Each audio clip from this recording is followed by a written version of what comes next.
que são reconhecidamente brasileiras, tá? Uma delas é uma visão de que os fenícios passaram por aqui e que já conheciam as rotas que traziam até os nossos mares há cerca de 1200 a.C.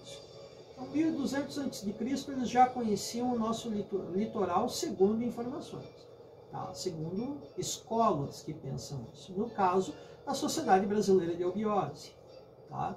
Se a irmã Daniele está me ouvindo, eu agradeço muito por ter me ajudado nesse particular da pesquisa, tá? Pois ela é uma membro da Sociedade Brasileira de Eubiose, tá?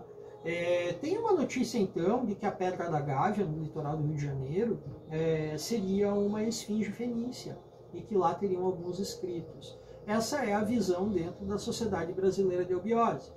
Sempre terão aqueles que vão acreditar nisso cegamente e aqueles que vão discordar disso cegamente. Não estamos aqui para falar sobre isso. Estamos tentando traçar uma linha do tempo, falando de como teriam chego povos aqui que pudessem talvez trazer linhagens iniciáticas, tá? Então temos essa visão de que os fenícios teriam desembarcado por aqui em 850 a.C. e que eles já conheciam o caminho até nós em 1200 a.C. Tá? A Sociedade Brasileira de Eubiose, que perpetua, que tem isso como dentro de sua escola como um mito primal, dando origem à luz da iniciação, ela tem a sua fundação espiritual em 1921, mas a sua fundação material em 1924. Tá? Outra tradição, tá? Uma pena não temos muito tempo para nos esmiuçarmos a respeito desses temas, mas partimos então para essa que eu disse, a segunda tradição originalmente brasileira, junto com a eubiose. A Umbanda é a primeira religião reconhecida como brasileira. É a mais antiga religião surgida no nosso território, tá? Ela vem dessa junção dos cultos de matriz africana com as matrizes religiosas dos povos originários do nosso território, com uma linguagem kardecista. A Umbanda surgiu assim. A Umbanda africanizada, que hoje se popularizou e que é tida oficialmente como movimento, ela veio depois, tá? Mas a Umbanda, ela surge então em 16 de novembro de 1908, graças a Zélio Fernandino de Moraes, que na época tinha 17 anos, tá? Ele recebeu dentro de uma sessão kardecista o Caboclo das Sete Encruzilhadas, que proclamou a fundação da Umbanda para o próximo dia na casa de Zélio Fernandino de Moraes. Tá? A Umbanda, então, ela criou várias faces, até onde eu sei nenhuma conflitante uma com a outra, todas respeitosas, tá? É normal, onde tem seres humanos, chega um tempo, eles criam independência e cada um vai para o seu canto. Tá? Então, das diversas escolas a ela ligada, uma dentre elas segue um caminho muito ligado à iniciação tradicional das escolas de mistério da antiguidade, e é conhecida como Ordem Iniciática do Cruzeiro Divino. Tá? Ela tem uma visão dentro dos seus mitos, tá? Onde os seus membros de mais alta hierarquia e fundadores receberam isso também. Tem-se notícia que também foi do Caboclo das Sete Encruzilhadas. Receberam a informação de que o território brasileiro, o nosso continente, é a terra mais antiga do planeta, tendo sido habitada antes mesmo de continentes como Lemúria e Atlântida. Tá? Se diz que nós teríamos aqui mais de 5.000 anos antes desses continentes. Tá? O nome, então, que a Ordem Iniciática do Cruzeiro Divino atribui ao Brasil é Baratzil, o que significa o coração espiritual do mundo, terra do Cruzeiro. Tá? Bara significando terra, guardiã, alma sagrada ou iluminada, e Tzil significando luz, a luz do Cruzeiro Divino. Então a terra iluminada, a terra da cruz, a terra do Cruzeiro Divino. Essa é a visão que a ordem iniciática do Cruzeiro Divino. Uma pausa para beber uma água, Rafael. Vamos lá, então. 8h02 nesta quinta-feira, 30 de setembro de 2021. Vamos fazer um pequeno intervalo e vamos ouvir aí a canção do Oswaldo Montenegro, Para os Filhos de Libra. Para os Filhos de Libra. É história, né, gente? Conexão Mística.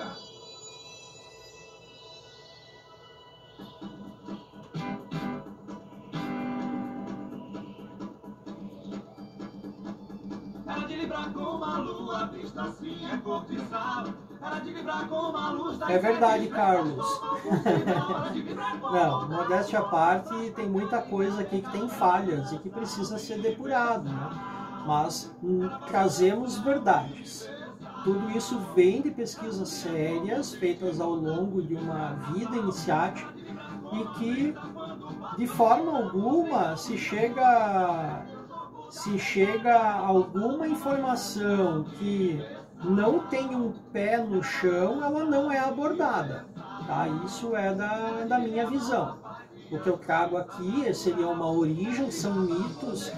Se os fenícios não passaram por aqui há 1.200 anos atrás, quem estava aqui para provar? As coisas também se decompõem, né?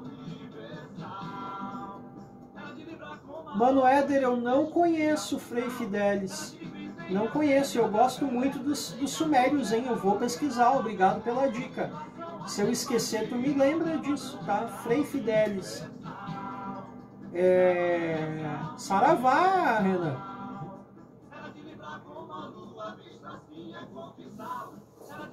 Meu querido irmão Paulo César, aqui também está, Paulo César Rosencouto. Aqui, Solareno, obrigado. Artes da Mari, obrigado por estarem aqui. Lilian, um abraço para todos vocês aí. Em Frederico Westphalen, Ramiro Riboli, quanto tempo? Meu querido Silvio, meu colega de Senai. Alguém pelo menos seguiu, né, aquela linha de trabalho.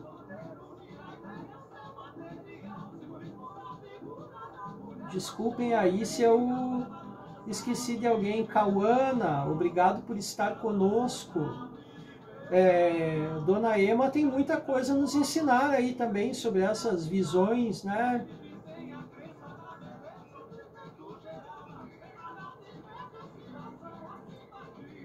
Se esqueci de dar um salve para alguém, me perdoem, tá? Eu estou tentando pegar prática aqui com essas coisinhas. E alguém tiver aí alguma ideia, que legal que tu está aí, ideia. Obrigado.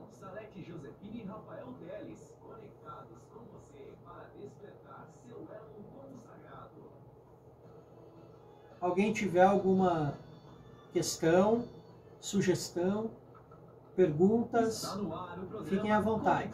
Vamos lá.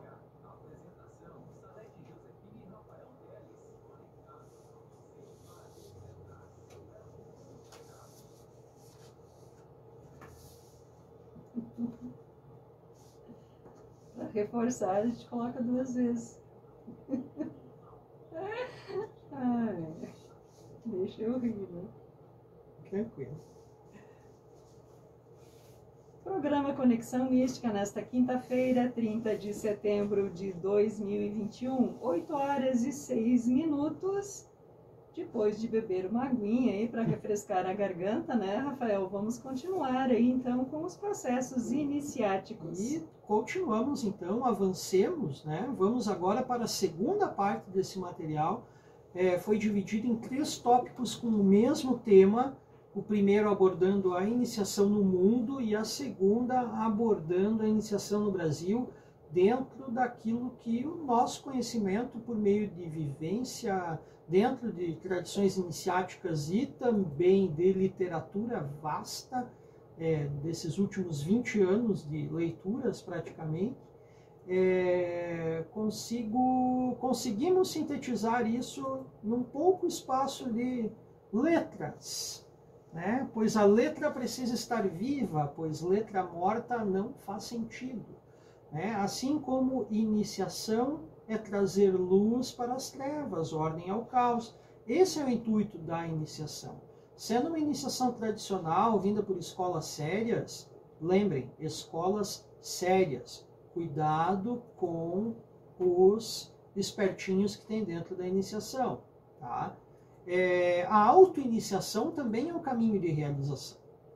Existem muitos auto-iniciados, existe muito acesso à informação, mas existem também coisas que a gente precisa tomar cuidado. Não compete aqui fazer propaganda contrária a ninguém, mas os termos e fraternidades às quais estamos citando são ordens sérias de estudo demorado, aplicado de forma alquímica e homeopática, aonde você só começa, não se tem tempo para terminar. Isso é um sinal de uma escola séria. Algumas até escolas, elas têm, por exemplo, o primeiro, segundo, terceiro, quarto, quinto grau aplicados de forma rápida, mas porque os seus últimos graus demoram praticamente uma vida inteira para serem estudados, né? Amém. E vamos então ao segundo momento, que fala da iniciação chegando aos modernos. Para mim, claro, poderíamos fazer esse link, até falta aqui uma história, né, que poderá talvez ser desenvolvida daqui a um tempo, relativo àquilo que acontece entre as escolas de mistério do Egito e da Grécia, e romanas também, Collegia Fabrorum, até chegarem aos Templários. Nessa metade do caminho nós temos um personagem, claro, vamos dar um spoiler, um personagem riquíssimo, que é o rei Salomão. Tá? Mas deixamos isso para um outro momento. Vamos então falar daqueles que foram em busca dos estábulos do rei Salomão. Em 1113, na Borgonha, um monge chamado Bernardo teve algumas repetidas visões. Essas visões eram de Maria, mãe de Jesus, dizendo para ele, mostrando para ele uma imagem de um local, uma visão de um tesouro estranhamente guardado em um local úmido, escuro, e como se fosse um estábulo, um local onde se guardavam animais. Essas visões se tornaram repetidas.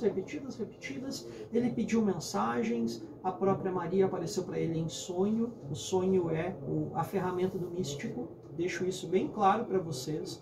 Prestem atenção à sua intuição e aos sonhos. Tá? Então, o sonho é uma ferramenta dos místicos. Ele pediu por sonho, Maria aparece para ele e diz: Ave Bernardo, por que não cede à voz da divina providência e não resgata o tesouro que lhe oferecem como recompensa pela sua fé e pela sua humildade?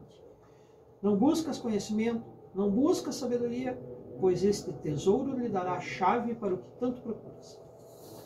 Bernardo diz interiormente que tudo aquilo que é relativo aos assuntos de Deus também são assuntos dele. E ele pede mais uma prova. A resposta veio em sonho na mesma noite e que diz: procurai dentre os seus 9 cavaleiros de coração puro, de alma pura, e incuba estes de realizarem a dita jornada até a Terra Santa e resgatarem para o Altíssimo o tesouro mais valioso sobre a terra. No outro dia, Bernardo chama Hugues de Payens, seu primo, e pede que ele traga consigo seus melhores cavaleiros. E, junto com Hugues de Payens, mais 8, então, são incumbidos para irem até a Cidade Santa com uma missão oficial, digamos, de cuidar dos peregrinos que peregrinam, né, daqueles ascetas, daqueles que dedicam sua vida à peregrinação rumo à Cidade Santa, pois normalmente eram saqueados, eram mortos, eram pilhados no caminho, mas com uma missão oculta, que seria a verdadeira missão. Bernardo pede então a Balduíno, que era rei de Jerusalém, o gestor daquele espaço naquela época, e pede que aloque os seus cavaleiros nos porões do antigo, nas ruínas do Templo de Salomão, local onde ficavam os monges do Santo Sepulcro. Os monges do Santo Sepulcro, então, são locados no local mais conveniente para eles, com um pouco mais de regalias, e os cavaleiros templários ficam cerca de 4 anos lá, escavando, até que encontram, num local onde se acredita que eram as estrebarias de Salomão, encontram alguns potes de barro e dentro deles documentos. Documentos que aventa-se a hipótese de serem os documentos originais das clavículas de Salomão. Aqueles que estão dentro da tradição esotérica, quando se fala das clavículas de Salomão, nós falamos de um documento que hoje chegou até nós repleto de falhas, um documento que aqueles que são versados em Cabala conseguem diagnosticar os seus erros, né? Você precisa de um conhecimento da Cabala prática, até da Cabala simbólica, que envolve letras hebraicas, nomes de Deus, as posições das Sefirot, e por aí vai. Tá? Então Bernardo de Claraval assim funda a Ordem do Templo, nos pobres cavaleiros de Cristo. Avançando essa história, tá? Podemos traçar então, vamos lá para o fim da Ordem, né? Que acontece em 13 de outubro de 1307, até um detalhe, as sextas-feiras 13 são tão temidas, tornaram-se sinônimo de azar, devido a essa sexta-feira 13, onde aconteceu a prisão do grão-mestre e dos outros mestres da Ordem do Templo. Só que essa ordem de prisão que foi dada pelo rei Filipe e pelo Papa Clemente não foi atingida, não foi respeitada por alguns países. Por exemplo, Portugal, Espanha e Inglaterra. Tá? Então, vários cavaleiros da Ordem do Templo fugiram para esses países. No caso, alguns ficaram também na Escócia. Tá? E outros, como os templários nessa época da busca pelos documentos estavam locados no Oriente, se diz que nessa época os templários fizeram laços de amizade, tratados de amizade com várias fraternidades esotéricas muçulmanas, chamadas ordens sufis, né? Que praticam o conhecimento do ismaelismo, também conhecida por ordens ismaelitas dentro do Islã. Só que tem um detalhe: o Islã, o muçulmano, ele não permite, dentro da sua religião, nenhuma interpretação simbólica das escrituras do Alcorão. E essas fraternidades, elas trabalham exatamente isso, no entendimento do simbolismo. Então, digamos que o sufismo, ele estuda a cabala islâmica, o conhecimento oculto dentro do islamismo. E eles eram proibidos de se encontrar. Fizeram laços com os templários e se diz que com isso tiveram grandes avanços dentro da literatura clássica. Por exemplo, Aristóteles chega para os medievais por meio dos árabes. O conhecimento da astrologia de uma forma mais sintética e prática também vem desse contato que teve do Ocidente com o Oriente Médio. E um detalhe que é pouco conhecido, o próprio hábito do uso do café pelo Ocidente foi introduzido por meio dos árabes nessa época desse contato. Por que eu falo isso? Com a queda da Ordem do Templo, alguns cavaleiros templários se refugiam em Portugal, Espanha, Inglaterra, Escócia, também na Escandinávia, e outra parte vai para o Oriente. Aqui nós vamos então dividir na parte dos que ficam na Europa e dos que vão para o Oriente. Os que ficam na Europa, sintetizando esse conhecimento, essa informação, dão origem à franco-maçonaria, porque eles se alocam então de forma incógnita e sigilosa nos canteiros de obra das catedrais, dos castelos, das grandes construções feitas em pedras, que eram feitas pelas ordens dos pedreiros, né, ou maçons, porque maçom quer dizer pedreiro, arquiteto. E essa, digamos então, essa parcela dá origem ao que nós podemos chamar de maçonaria. Não quer dizer que os maçons são templários, e nem que os templários são maçons, mas que a tradição por meio delas é perpetuada dentro da ordem. E desses templários que vão para o Oriente, nós podemos dizer que daí tem o fruto dos Rosacruzes, o surgimento dos Rosacruzes, com o próprio mito de Christian Rosenkreuz, que vai para o Oriente e volta com conhecimento e funda a Ordem Rosacruz na Alemanha. Esse é o mito dos Rosacruzes. Tá? E então temos aqui essas visões. Tá? Na maçonaria nós podemos falar da maçonaria operativa, então, que é essa que está dentro dos canteiros de obra. São aqueles que operam as ferramentas utilizadas como simbólicas pela franco-maçonaria atual. Por exemplo, o compasso, o esquadro, a régua. Todos esses instrumentos, o malho, o cinzel, são instrumentos que são utilizados dentro do canteiro de obras. Quando nós falamos então de franco-maçonaria, franc quer dizer livre, nós estamos falando de maçons livres, que são os maçons especulativos. Eles começam a utilizar, por exemplo, o símbolo da régua não apenas como um instrumento utilizado para tirar medidas, mas aonde o homem vai dividir o seu tempo dentro daquela régua. É um símbolo. Vamos falar do compasso, vamos falar do esquadro, vamos falar do malho, vamos falar do cinzel. O cinzel, por exemplo, é a vontade aplicada naquela ação.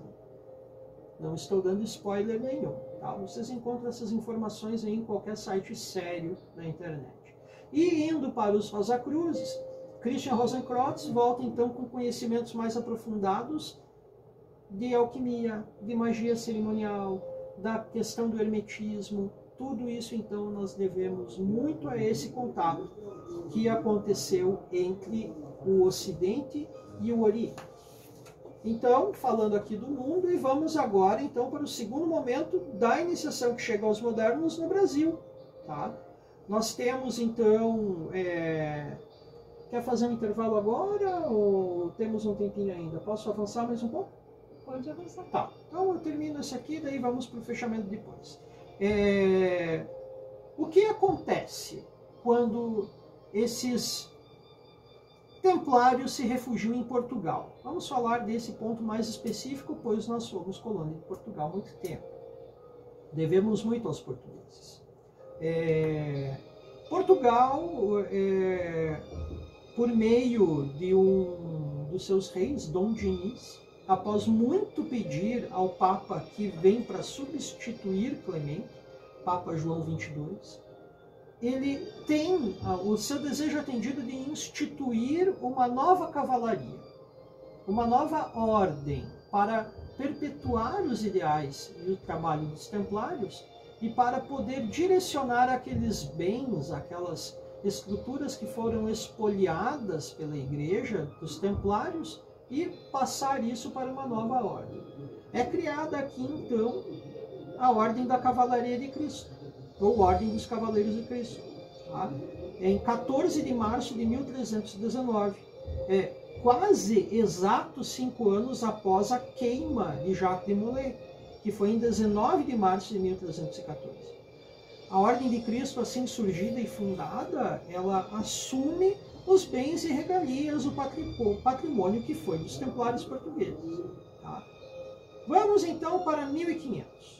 Em 8 de março de 1500, Dom Manuel I entrega a bandeira da Ordem, a Ordem dos Cavaleiros de Cristo para Pedro Álvares Cabral, que issa essa bandeira na nau principal da frota que iria em busca das Índias e que foi descoberto o Brasil. Se diz muito que essa história de procurar as Índias não era verdade, que eles queriam mesmo encontrar esse território aqui, que também já fazia parte até do mito dos navegadores. Né? Vamos relativizando isso tudo, tá? Nós podemos então dizer que a maçonaria no mundo foi fundada oficialmente em 1717, com a fundação da Grande Loja Unida da Inglaterra, Grande Loja de Londres. E aqui no Brasil, ela surge inicialmente instalada em uma fragata francesa que estaria ancorada em águas territoriais da Bahia. O nome dessa loja que funcionava dentro de uma fragata era Cavaleiros da Luz. E após isso ela foi transferida para um local em terra firme, em Salvador. Tá? Com regularidade de origem, que é um termo muito usado dentro da maçonaria, foi a loja Reunião, fundada em 1801 no Rio de Janeiro, ligado à grande loja, o Grande Oriente, agora eu não me recordo, da Ilha de França. Em 1803, Portugal então tenta regularizar a maçonaria do Brasil com insucesso, porque uma loja fica independente. Essa loja que iria dar formação ao que se formou na época do Grande Oriente Brasílico, ou o Grande Oriente Brasiliano. Tá? De todas essas histórias, teve um momento em que o Império proibiu o funcionamento da maçonaria por questões que surgiram dentro dela anti-imperialistas. Né? Depois disso tudo se resolveu, foi oficializado então o Grande Oriente do Brasil. Depois disso, em 1927, uma cisão que deu origem às grandes lojas estaduais e à confederação que gere elas. Tá? Em 1960, nós temos a fundação da Glória do Ocidente do Brasil, também Grande Oriente Nacional, Glória do Ocidente do Brasil. É a terceira potência mais antiga do Brasil, fundada em 1960. Tá? E depois disso, em 1972, 73, os Grandes Orientes Independentes Estaduais, que também funcionam por meio de uma confederação própria. Tá? É interessante fazer um adendo aqui de falar sobre, percebam, todo ajuntamento de seres humanos em determinado momento vai dar treta, vai ter uma cisma, e isso é natural. O que é triste ver é que um vai acusar o outro por talvez ter feito aquilo que lá na sua origem era feito. Tem um jargão que se usa dentro da maçonaria que é: os regulares de hoje são os irregulares de ontem. Então, parece que se esquece de um preceito onde se diz que todos os homens são iguais e todos os maçons são irmãos. Isso parece que se tornou esquecido dentro da... Vamos então, terminando essa parte da maçonaria, partindo então para os Rosacruzes, tá? Falamos desses dois ícones iniciáticos da tradição esotérica ocidental, que são uma face externa daquilo que nós chamamos de pilares da tradição esotérica ocidental, que é a Cabala, que é a alquimia, que é a astrologia e que é o hermetismo. Essas quatro ciências, elas são estudadas tanto em uma quanto em outra ordem. Tá? Vamos então falar de Rosacrucianismo no Brasil. Os Rosacruzes surgiram inicialmente no Brasil em 1927, com uma ordem chamada Instituto Teosófico Rosacruz, que surgiu irmanada com o lendário, com o mítico Círculo Esotérico da Comunhão do Pensamento, que aqueles que conhecem literatura esotérica já devem ter ouvido falar da editora O Pensamento. O Círculo Esotérico da Comunhão do Pensamento, ele tinha ligado a ele uma editora. Hoje, acredito que a editora funcione de forma independente, mas o Círculo Esotérico da Comunhão do Pensamento ainda está na ativa. É talvez a ordem iniciática mais antiga do Brasil, tá? Que foi fundada como escola, né, como um círculo de estudos, e tomou proporções assim para a época inacreditáveis. Recomendo a todos os que tiverem interesse de pesquisar a história do Círculo Esotérico da Comunhão do Pensamento. No YouTube tem alguns vídeos muito bem feitos pelo canal Realidade Fantástica, que é um canal que eu recomendo a todos que sigam. Eles são muito sérios, são pesquisadores seríssimos, o canal da Realidade Fantástica. Tá?